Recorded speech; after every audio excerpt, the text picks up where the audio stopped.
नमस्कार, आप देख रहे हैं न्यूज़ वन इंडिया। मैं हूं आपके साथ उन्नति भटनागर। बुलेटिन की शुरुआत बड़ी खबर के साथ। आम आदमी पार्टी के 2 मंत्रियों ने इस्तीफा दिया है। मनीष सिसोदिया ने मंत्री पद से इस्तीफा दे दिया है। सत्येंद्र जैन ने भी मंत्री पद से इस्तीफा दे दिया है। सीएम केजरीवाल ने दोनों के इस्तीफे मंजूर किए हैं। तो आम आदमी पार्टी के 2 मंत्रियों ने इस्तीफा दिया है। सत्येंद्र जैन और मनीष सिसोदिया ने इस्तीफा दिया है। सत्येंद्र जैन जो कि स्वास्थ्य मंत्री थे और इसी के साथ मनीष सिसोदिया डिप्टी सीएम की भूमिका निभा रहे थे। 18 विभाग उनके पास थे और उन्होंने अपने पद से इस्तीफा दे दिया है और सीएम केजरीवाल ने उन दोनों ही मंत्रियों का इस्तीफा मंजूर कर लिया है। तो ये बड़ी अपडेट आपको बता रहे हैं, जहां आबकारी नीति मामले में मनीष सिसोदिया सीबीआई की गिरफ्त में हैं और इसी को लेकर उन्होंने अपना इस्तीफा दिया है। इस्तीफे में उन्होंने कई महत्वपूर्ण बातें कही हैं। उन्होंने कहा है कि हम डरने वाले नहीं हैं और सीधा सीधा उन्होंने निशाना केंद्र सरकार पर भी साधा है उनकी गिरफ्तारी को लेकर। तो फिलहाल आम आदमी पार्टी के संयोजक और दिल्ली के मुख्यमंत्री अरविंद केजरीवाल ने उनका इस्तीफा मंजूर कर लिया है। तो 2 मंत्रियों का इस्तीफा कल सामने आया। मनीष सिसोदिया ने मंत्री पद से इस्तीफा दिया, सत्येंद्र जैन ने भी मंत्री पद से इस्तीफा दे दिया और सीएम केजरीवाल ने दोनों के इस्तीफे मंजूर कर लिए हैं।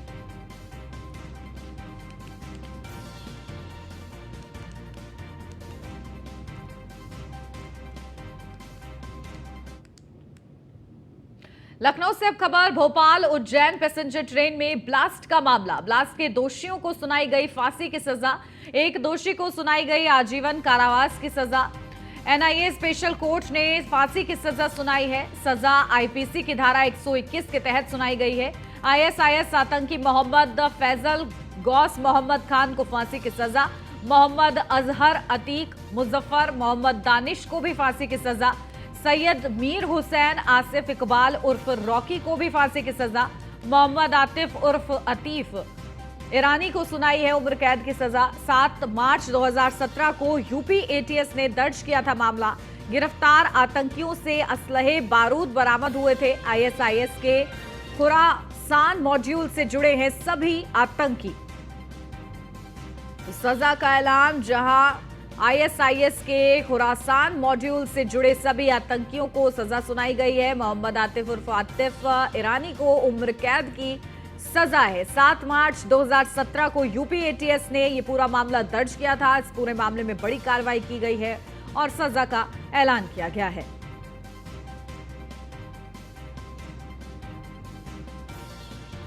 तो आईएसआईएस के खुरासान मॉड्यूल से जुड़े सभी आतंकी, जहां भोपाल उज्जैन पैसेंजर ट्रेन में ब्लास्ट के मामले में ये बड़ी कार्रवाई सामने आई है, जहां ब्लास्ट के दोषियों को फांसी की सजा सुनाई गई है। तो दोषियों के नाम भी आपको बता रहे हैं। एक दोषी को आजीवन कारावास की सजा भी सुनाई गई है, बाकी को फांसी की सजा हुई है। जहां एनआईए स्पेशल कोर्ट ने फांसी की सजा दी है। इस पूरे मामले में ब्लास्ट का ये पूरा मामला है। सजा आईपीसी की धारा 121 के तहत सुनाई गई है। तो आईएसआईएस आतंकी मोहम्मद फैजल गौस मोहम्मद खान को फांसी की सजा सुना दी गई है। मोहम्मद अजहर आतिफ मुजफ्फर मोहम्मद दानिश को भी फांसी की सजा है। सैयद मीर हुसैन आसिफ इकबाल उर्फ रॉकी को भी फांसी की सजा है। अपडेट लेते हैं, हमारे संवाददाता अश्विनी द्विवेदी हमारे साथ जुड़ गए हैं। अश्विनी, क्या कुछ जानकारी? देखिए, फांसी की सजा, उम्र कैद की सजा का ऐलान किया गया है, क्या कुछ अपडेट?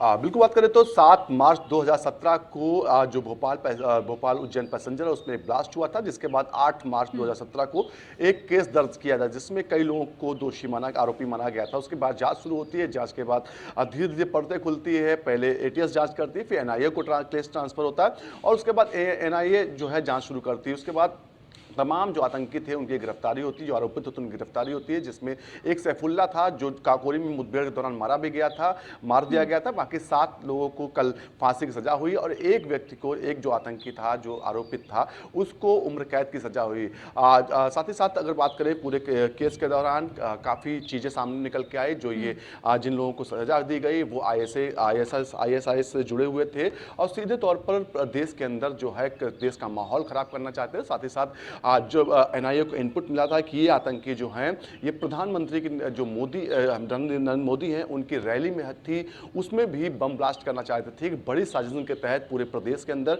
ये तैयारी कर रहे थे, साथ ही पूरे देश को दहलाने की कोशिश कर रहे थे। लेकिन समय रहते जो जांच एजेंसियां हैं उन्होंने इन पर शिकंजा कसा और शिकंजा कसने के साथ साथ ही इनकी गिरफ्तारी हुई। उसके बाद 27 फरवरी को इसी साल जो कोर्ट ने एनआईए कोर्ट ने इनको दोषी करार दिया था और कल देर रात लगभग 8:30 बजे के आसपास इनको सजा सुनाई गई, जिसमें से 7 आतंकियों को फांसी की सजा सुनाई गई। और उस दौरान जज ने कहा भी कि जब तक इनके प्राण न निकल जाए तब तक इन आतंकियों को फांसी पर लटकाया, फंदे पर लटकाया न जाए, क्योंकि इन्होंने क्रूरता का काम किया था, कि उन्होंने देश को बांटने का काम किया था, देश को बंटवारे का काम किया था।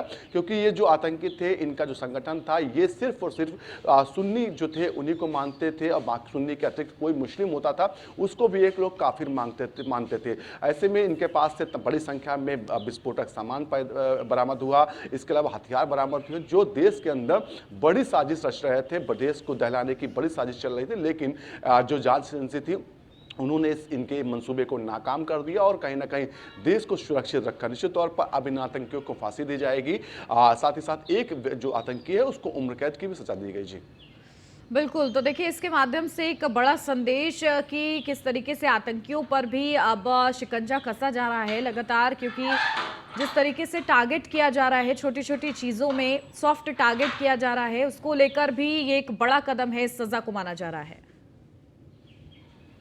बिल्कुल, आतंकी होते थे, आतंकियों को लेकर कहा जाता था कि पहले जो सुनवाई होती थी कोर्ट में वो लंबा समय खिंचता था, जिससे कहीं ना कहीं जो आतंकवादी थे, जो देश के खिलाफ जो खड़े होते थे लोग, उनके हौसले कहीं ना कहीं बढ़ते थे कि सुनवाई नहीं होगी, देर सुनवाई होगी, जांच एजेंसियां धीरा काम करेंगी।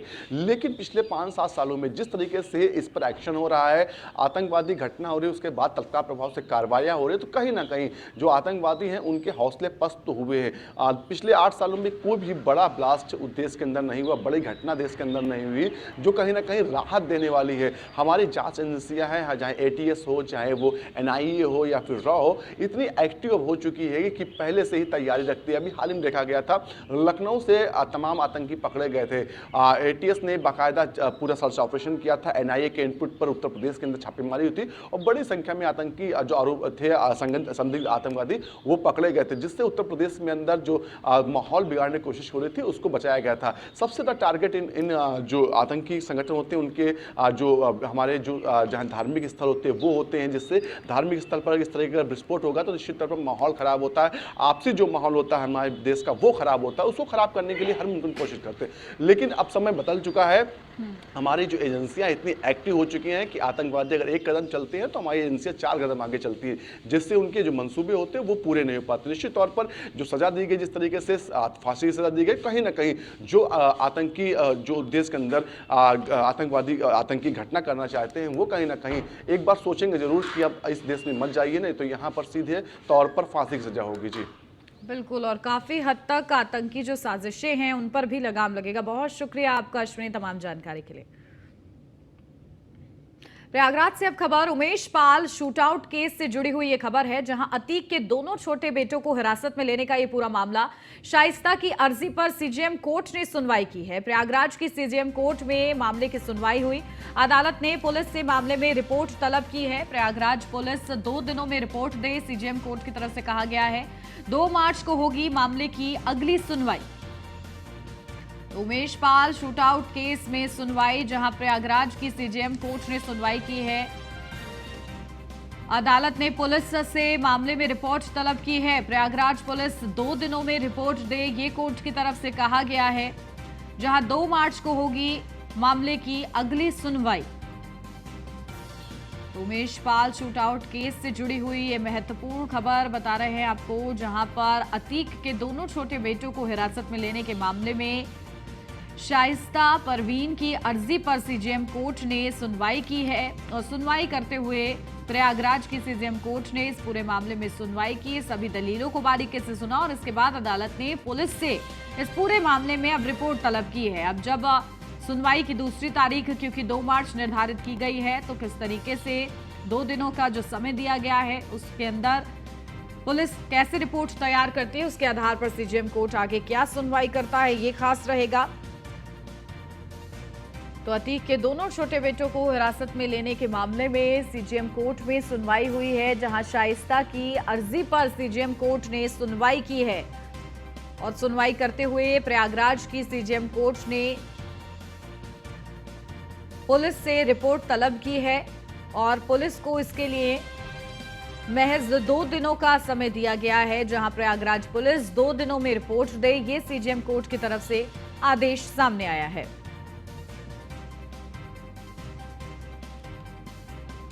अपडेट लेते हैं, हमारे संवाददाता विवेक पांडे हमारे साथ जुड़ गए हैं। विवेक, क्या कुछ जानकारी? प्रयागराज पुलिस को 2 दिन का वक्त दिया गया है सीजेएम कोर्ट की तरफ से, क्या कुछ जानकारी?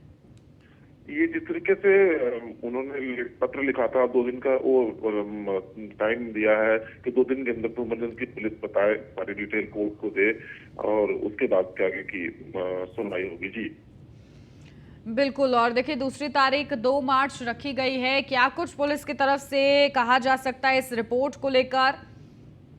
जी बिल्कुल, पुलिस की तरफ से कोर्ट को बताया जा सकता है कि हम अभी उससे इंट्रोगेशन कर रहे हैं, पूछताछ कर रहे हैं, तमाम तरह के लोग हैं, क्योंकि मामला बड़ा है, लोग इसमें ज्यादा शामिल थे, तो पुलिस को थोड़ा वक्त जरूर चाहिए होगा इन सारी चीजों को समझने के लिए, जानने के लिए, उससे सारी बातों को। इसलिए पुलिस अपनी ये तरह दलीलें कोर्ट के सामने रख सकती है। जी ठीक है, बहुत शुक्रिया विवेक आपका।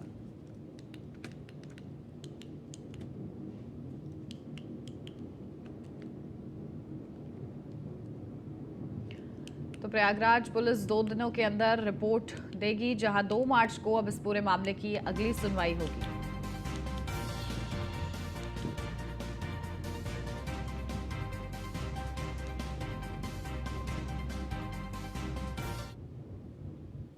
प्रयागराज में उमेश पाल की हत्या के मामले में आरोपियों की धरपकड़ के लिए सुरक्षा एजेंसियां अलर्ट हो गई हैं। वहीं महाराजगंज जिले के भारत नेपाल सीमा के मुख्य राष्ट्रीय राजमार्ग सहित बॉर्डर क्षेत्र में सुरक्षा एजेंसियां नेपाल की तरफ जाने वाले लोगों की जांच पड़ताल और गहन तलाशी कर रही हैं। बॉर्डर क्षेत्र में पुलिस ने उमेश पाल की हत्या के मामले में आरोपियों की फोटो और हुलिया जारी कर लोगों को जागरूक कर रही है और ऐसे संदिग्ध लोगों की जानकारी होने पर फौरन सूचना देने की अपील कर रही है। ऐसा माना जा रहा है कि उमेश पाल की हत्या के मामले के आरोपी नेपाल फरार हो सकते हैं। इसी आशंका के तहत सीमा पर चौकसी बढ़ा दी गई है।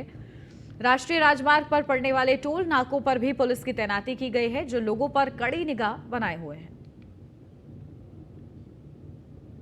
पूरे जोन के सभी जनपदों में प्रयागराज की घटना के संबंध में हम सभी को अलर्ट जारी किए गए हैं और जो इसमें वहाँ पर इस घटना में संलिप्त लोग हैं उनकी फ़ोटो और उनका हुलिया जारी किया गया है, जिसके संबंध में घटना के अगले दिन के बाद से ही हमारे नेपाल बॉर्डर के 3 थाने विशेष रूप से वहाँ पर अलर्ट लगा के वहाँ पे चेकिंग की जा रही है समय समय पर। और इस प्रकार की अगर कोई भी अन्य इंटेलिजेंस इनपुट हमारे पास किसी भी एजेंसी से या किसी भी जनपद से आएगी तो उस पर हमारे द्वारा लगातार उस हिसाब से एक्ट किया। आगरा के ट्रांस यमुना स्थित श्री कृष्णा हॉस्पिटल में 110 किलो वजन के हृदय रोगी की सफल जटिल सर्जरी की गई है। मरीज की जटिल बाईपास सर्जरी कर डॉक्टरों ने जीवन दान दिया है। वहीं दूसरी ओर आयुष्मान भारत योजना के अंतर्गत एक निशुल्क वॉल्व सर्जरी कर मरीज को हृदय के दर्द से छुटकारा दिलाया गया है। हॉस्पिटल के चेयरमैन डॉक्टर अरविंद यादव और वरिष्ठ हृदय रोग सर्जन डॉक्टर अतुल गुप्ता ने दोनों जटिल सर्जरी की जानकारी दी। दोनों मरीज पूरी तरीके से स्वस्थ हैं। डॉक्टर अरविंद यादव के मुताबिक आयुष्मान भारत योजना के अंतर्गत हॉस्पिटल में अब तक 200 से अधिक निशुल्क वॉल्व सर्जरी की जा चुकी है। मैं एक अपनी उपलब्धि को आपके साथ साझा करना चाहता हूं कि काफ़ी दिनों से, कई वर्षों से हम ओपन हार्ट सर्जरी और वाल्व सर्जरी कर रहे हैं। पहली उपलब्धि है कि इतने दिनों बाद 1 से 10 किलो वज़न के ऑपरेशन मरीज का बाईपास की सर्जरी की है। ये अपने आप में बहुत बड़ी उपलब्धि है आगरा वासियों के लिए। दूसरी बात है कि वाल्व रिप्लेसमेंट हम मोर देन 200 से ज़्यादा कर चुके हैं। इसमें 90% से ज़्यादा आयुष्मान कार्ड के लाभार्थी हैं। तो इस प्रकार से हम उन लोगों को भी सेवा कर पा रहे हैं जिनके पास पैसे का अभाव है और अच्छी सुविधाएं सफलता रूप से हम दे पा रहे हैं। अगली खबर मथुरा से है, जहां जयंत थाना इलाके के छठीकरा चौराहे पर कार सवार महिलाओं ने ट्रैफिक सिपाही पर हमला कर दिया। दरअसल होली के त्योहार को लेकर मथुरा रोज हजारों श्रद्धालु आ रहे हैं। ऐसे में पुलिस सुरक्षा को लेकर चेकिंग अभियान चला रही है।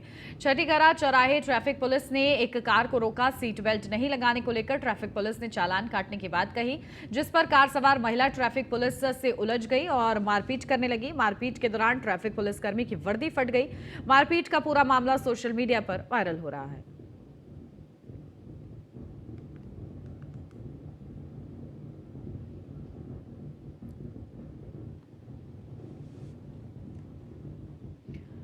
बरेली के कटरी में हुए 11 जनवरी को ट्रिपल मर्डर मामले में हत्या में शामिल आरोपियों पर शिकंजा कसता जा रहा है। 21 लोगों पर पुलिस ने गैंगस्टर की कार्रवाई की है। ट्रिपल मर्डर मामले में सुरेश पाल सिंह तोमर समेत 20 लोगों पर शिकंजा कसता जा रहा है। बता दें कि गोविंदपुर गांव में जमीन को लेकर विवाद हुआ था। बरेली के फरीदपुर थाना क्षेत्र के गोविंदपुर का ये पूरा मामला बताया जा रहा है।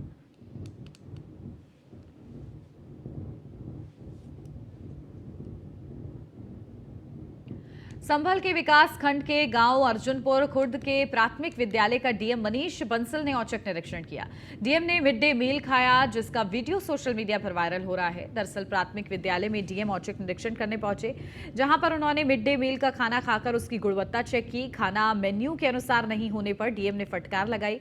इतना ही नहीं, डीएम ने प्रधान अध्यापक के 1 दिन का वेतन काटने का आदेश दिया और शिक्षा मित्र को कारण बताओ नोटिस दिया और वहां पर खाना बना रही रसोइयों को हटाकर उसकी जगह एनजीओ को खाना बनाने का निर्देश दिया।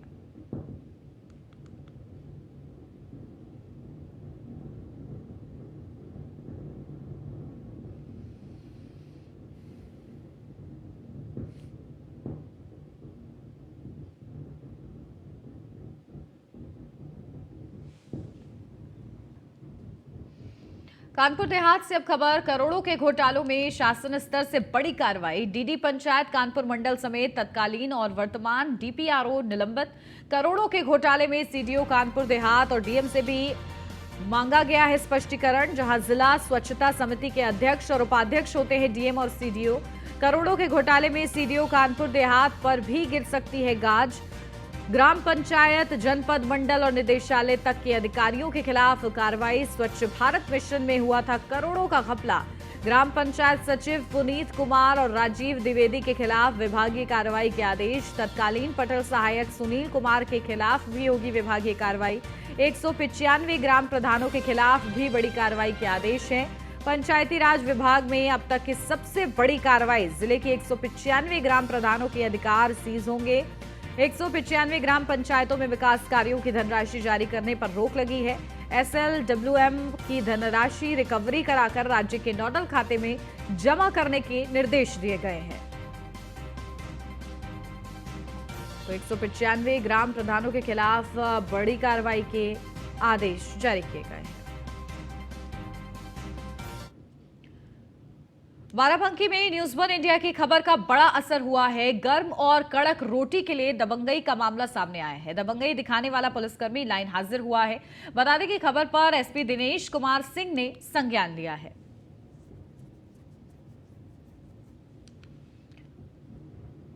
तो न्यूज़ 1 इंडिया की खबर का बड़ा असर हुआ है। दबंगई दिखाने वाला पुलिसकर्मी को लाइन हाजिर कर दिया गया है। इसका वीडियो सामने आया था, जहां कर्मचारियों के साथ मारपीट की गई थी, गाली गलौज की गई थी और इस पूरे मामले में अब एसपी दिनेश कुमार सिंह ने संज्ञान लेते हुए लाइन हाजिर कर दिया है। रायबरेली में सड़क हादसे में 3 लोगों की दर्दनाक मौत हो गई। अलग अलग 2 हादसों में 3 लोगों की मौत हो गई है। बता दें कि छुट्टा मवेशियों से टकराने से हादसा हुआ है। पुलिस ने शवों को कब्जे में लेकर पीएम के लिए भेज दिया है। बछरावा थाना क्षेत्र की यह पूरी घटना बताई जा रही है।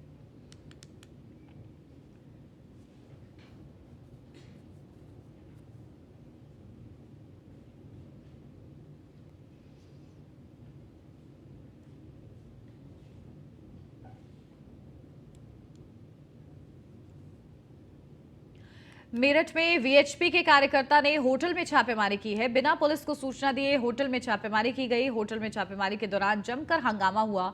1 दर्जन से अधिक युवक युवती होटल में मिले हैं। होटल में अय्याशी का अड्डा चल रहा था। मौके पर पहुंची पुलिस सभी को थाने ले गई है। पूरा मामला थाना कंकड़खेड़ा के खिरवा रोड स्थित होटल देव राणा का बताया जा रहा है।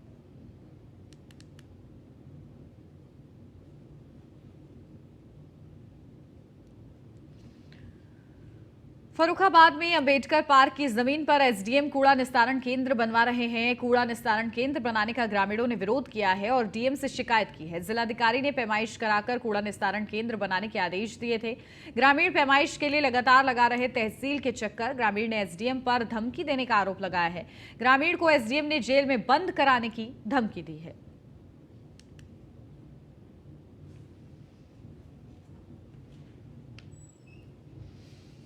महोबा में 20 घंटे में ही जिले की बड़ी चोरी का खुलासा हुआ है। पुलिस ने 4 अभियुक्तों को गिरफ्तार किया है। गिरफ्तार अभियुक्तों के पास से रुपए और जेवर बरामद किए गए। चोरों ने करोड़ों रुपए और जेवरात की चोरी को अंजाम दिया था। पुलिस ने 92 लाख की नकदी सहित सोना बरामद कर लिया है। पहले भी खनिज राज्य मंत्री के भाई संदीप के घर पर चोरी हुई थी। शहर कोतवाली के व्यस्ततम गांधीनगर मोहल्ले की पूरी घटना बताई जा रही है।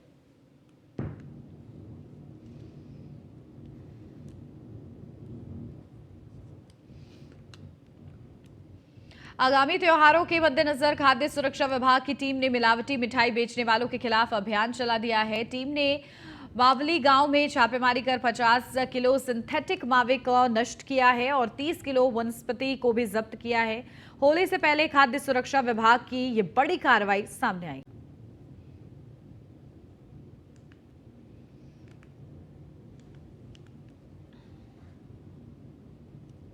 और इसी के साथ इस बुलेटिन में बस इतना ही। खबरों का सिलसिला आगे भी जारी है। आप बने रहिए न्यूज़ 1 इंडिया के साथ।